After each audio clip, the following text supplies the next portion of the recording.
ഓടും കുതിര ചാടും കുതിര. ആദ്യം തന്നെ പറയട്ടെ, ഇതൊരു റിവ്യൂ അല്ല.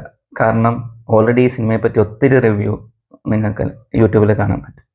അപ്പോൾ നിങ്ങൾക്ക് ഓൾറെഡി ഒരു 2-3 മിനിറ്റ് മാറ്റി വെക്കാനുണ്ടെന്നുണ്ടെങ്കിൽ നിങ്ങളുടെ ചിലപ്പോൾ ലാഭിക്കാൻ പോകുന്നത് 2.5 മണിക്കൂറായിരിക്കും. ആക്ച്വലി നിങ്ങൾ ഈ സിനിമ കാണുവാണെങ്കിൽ നിങ്ങൾക്ക് ഒറ്റയടിക്ക് ഒരു 2 സിനിമ കണ്ട പോലെ ഫീൽ ചെയ്യും.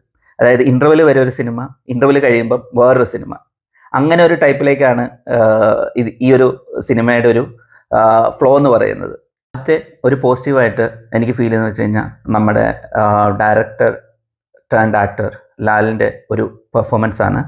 അതായത് നമ്മൾ ഒരു 2001 റിലീസായ വൺ മാൻ ഷോ എന്ന് പറയുന്ന ഒരു സിനിമ ഉണ്ടായിരുന്നല്ലോ. അപ്പം അതിൻ്റെ അകത്ത് ജയറാമിൻ്റെ കൂടെ കട്ടയ്ക്ക് പിടിച്ചിരുന്ന ഒരു സൈക്കോ വേഷം നമുക്ക് പെട്ടെന്ന് ഓർമ്മ വരും പുള്ളി ഇതിനകത്ത് കണ്ടു കഴിഞ്ഞാൽ. അപ്പം ആ ഒരു ലെവലിലേക്ക് എത്തിക്കാൻ വേണ്ടി അൽത്താഫ് നന്നായിട്ട് തന്നെ ശ്രമിച്ചിട്ടുണ്ട്.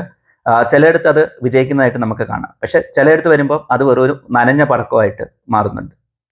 പിന്നെ ചില സീനുകളിൽ പുള്ളി ഇട്ടുകൊണ്ട് വരുന്ന ആ ടീഷർട്ടിലെ ക്യാപ്ഷൻ കണ്ടു കഴിഞ്ഞാൽ തന്നെ നമുക്ക് ആ ഒരു പറയാൻ ഉദ്ദേശിക്കുന്ന കാര്യം കണക്റ്റ് ആകുന്ന ഒരു സംഭവം നമുക്ക് അതിൻ്റെ അകത്ത് കാണാൻ പറ്റുന്നുണ്ട്. പിന്നെ രണ്ടാമത്തെ ഒരു പോസിറ്റീവ് എന്ന് പറയുന്നത്, ഈ ഒരു കാര്യം പറയുന്നതുകൊണ്ട് തന്നെ എത്ര പേര് അതിനകത്ത് നെഗറ്റീവ് കമൻറ്റ് ഇടുമെന്ന് എനിക്ക് അറിഞ്ഞൂടാ, പക്ഷെ അത് പറഞ്ഞേ പറ്റുള്ളൂ. രണ്ടാമത്തെ ഒരു പോസിറ്റീവ് എന്ന് എനിക്ക് തോന്നിയതെന്ന് വെച്ച് കഴിഞ്ഞാൽ, കല്യാണിയെ ഫസ്റ്റ് ഹാഫോട് കൂടി തന്നെ ആ ഒരു റോളിന് ഇമ്പോർട്ടൻസിൽ നിന്ന് മാറ്റി പിന്നെ അത് ലാസ്റ്റ് ക്ലൈമാക്സിലേക്ക് മാത്രം കൊണ്ടുവരുന്ന ഒരു സീൻ. അതായത് ലോക കണ്ട എല്ലാവരും പുള്ളിക്കാരിയെ ഭയങ്കരമായിട്ട് അപ്ലോഡ് ചെയ്യുന്നു, ഞാനും അപ്ലോഡ് ചെയ്യുന്നു ആ ഒരു പെർഫോമൻസിന് വേണ്ടിയിട്ട്.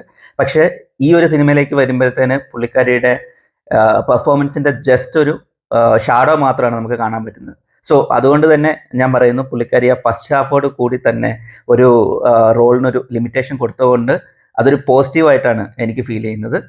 ധ്യാൻ ശ്രീനിവാസൻ പുള്ളി ഓരോ സിനിമ കഴിയുന്തോറും പുള്ളിയുടെ റോള് അത്യാവശ്യം നല്ല മികച്ച രീതിയിൽ തന്നെ ചെയ്തുകൊണ്ട് വരുന്നുണ്ട്. അപ്പോൾ ഈ ഒരു സിനിമയിൽ പുള്ളിക്ക് ജസ്റ്റ് കുറച്ച് സമയം മാത്രം ഒരു സ്ക്രീൻ സ്പേസ് കിട്ടിയിട്ടുണ്ടെങ്കിൽ കൂടി അധികം വെറുപ്പിക്കാണ്ട് നന്നായിട്ട് ചെയ്തു പോകുന്നുണ്ട്. ഞാൻ ആദ്യം പറഞ്ഞ പോലെ ഈ ഒരു സിനിമ നിങ്ങൾ കാണണോ വേണ്ടിയൊന്ന് ചിന്തിക്കേണ്ടിയിരിക്കുന്ന ഒരു ഘടകം എന്ന് പറയുന്നത്, സിനിമ തുടങ്ങിക്കഴിയുമ്പോൾ ആദ്യത്തെ ഒരു 5-10 മിനിറ്റ് അല്ലെങ്കിൽ ഒരു ഫസ്റ്റ് ഹാഫ് വരെ നമുക്ക് കണ്ടുപോകാവുന്നൊരു ചിത്രമായിട്ടാണ് എനിക്ക് പേഴ്സണലി ഫീൽ ചെയ്തത്. പക്ഷേ സെക്കൻഡ് ഹാഫ് കഴിയുമ്പോഴത്തേന് നമ്മുടെ ഒരു ക്ഷമ നശിക്കുകയും നമുക്കതിൻ്റെ മുന്നിൽ കൂടുതൽ ഇരിക്കാനുള്ളൊരു ഫീല് നഷ്ടപ്പെട്ടു പോകുന്നതായിട്ടാണ് പേഴ്സണലി എനിക്ക് ഫീൽ ചെയ്ത കാര്യം. അപ്പം നിങ്ങൾ ജസ്റ്റ് അത് ഇഷ്ടംപോലെ സമയം അല്ലെങ്കിൽ ഇഷ്ടംപോലെ ഡേറ്റ വെറുതെ ഇരിക്കുന്ന കുറച്ച് സമയം എന്തെങ്കിലും കണ്ടുകൊണ്ടിരിക്കുക എന്നുള്ള രീതിയിലുള്ളൊരു ഇതാണെന്നുണ്ടെങ്കിൽ നിങ്ങൾക്ക് ആക്ച്വലി എന്താ പറയുന്ന ഒരു 2-3 അല്ലെങ്കിൽ 4 ദിവസമൊക്കെ എടുത്ത് പയ്യെ കണ്ടു തീർക്കാൻ പറ്റിയ ഒരു മികച്ച ഒരു ചിത്രമായിട്ടാണ് എനിക്ക് ഫീൽ ചെയ്തത്. പിന്നെ ലീഡ് ആക്ടറായ ഫഹദിനെ പറ്റി മനഃപൂർവ്വം പറയാനിരുന്നതാണ്. കാരണം പ്രത്യേകിച്ച് പറയാൻ മാത്രമായിട്ടൊന്നുമില്ല. പെർഫോമൻസ് ആകട്ടെ അല്ലെങ്കിൽ എന്തിനീ റോൾ എടുത്തതെന്നെ കുറിച്ച് അതിനെപ്പറ്റി ചർച്ച ചെയ്യേണ്ട ഒരു കാര്യമേ ഈ പിക്ചറിൽ വരുന്നില്ല. സോ അതുകൊണ്ട് ഞാനും അതിനെപ്പറ്റി കൂടുതലൊന്നും കമൻറ്റ് ചെയ്യുന്നില്ല. അപ്പോൾ എന്തായാലും നിങ്ങൾക്ക് കുറച്ച് സമയം സാഹചര്യമൊക്കെ ഒത്തു വന്നു കഴിഞ്ഞാൽ നിങ്ങൾക്ക് ഇത് കണ്ടു തുടങ്ങാം. അപ്പോൾ എത്ര ദിവസം കൊണ്ട് നിങ്ങളിത് കണ്ടു തീരും എന്നുള്ളതൊന്നും എനിക്ക് പറയാൻ പറ്റത്തില്ല. അപ്പോൾ നിങ്ങൾക്ക് എന്തായാലും ജസ്റ്റ് ഒന്ന് പോയി കണ്ടു നോക്കാം, കണ്ട് നിങ്ങളുടെ അഭിപ്രായം പറയാം. Okay, thank you.